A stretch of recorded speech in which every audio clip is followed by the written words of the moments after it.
Hey guys, welcome to another Destiny video. Today I wanted to address the announcement on Thursday in the weekly update of the Destiny patch 1.1.1, where they are addressing a weapons issue that they feel they have.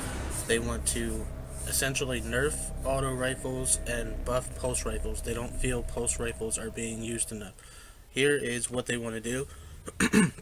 They want to nerf the auto rifles 2.5% damage, and they want to buff the pulse rifles by 9.7%.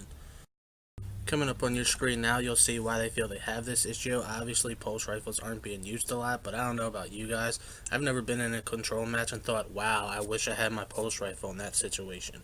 But apparently, Bungie feels that pulse rifles need to be used more, and this is the point of this buff. On your screen now, you'll see the comparison of my favorite auto rifle to a couple pulse rifles. As you can see, like, they're very similar. I think it's a design flaw. This is why people don't use pulse rifles. Looking at these stats, if I had to choose, I'm going to choose my auto rifle every time. The rate of fire is better. Impact's like exactly the same. Range is way better. It's just a design flaw.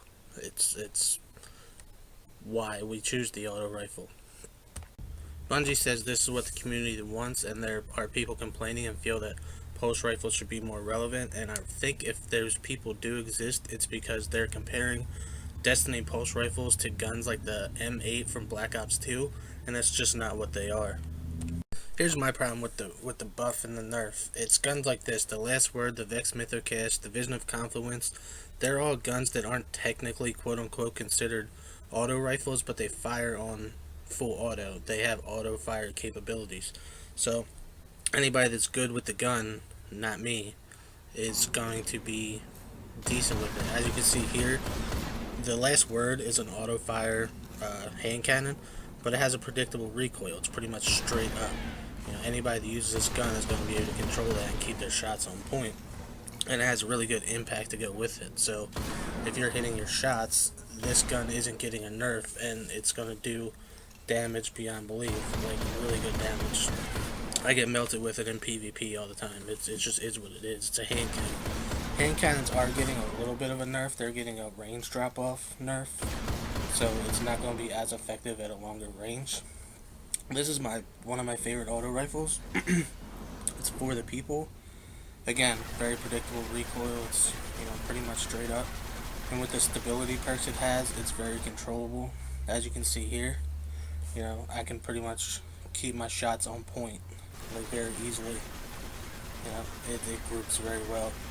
And it's one of the better auto rifles because, in case you didn't know, it has a damage stat glitch. It actually carries more bullets than what the stat chart says. This is what I think is going to be the best quote-unquote new auto rifle in the game once the patch hits.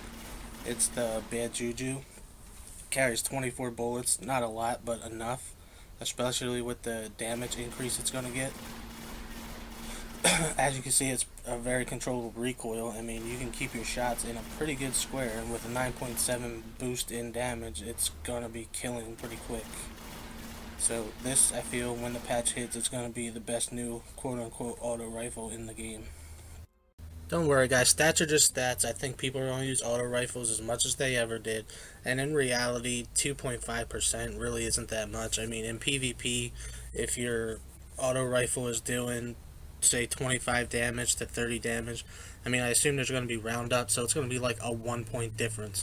Your 25 is going to be a 24, your 30 is going to be a 29. 2.5% isn't that much to even be worried about, and everybody's using auto rifles still. It's going to be like the game never changed.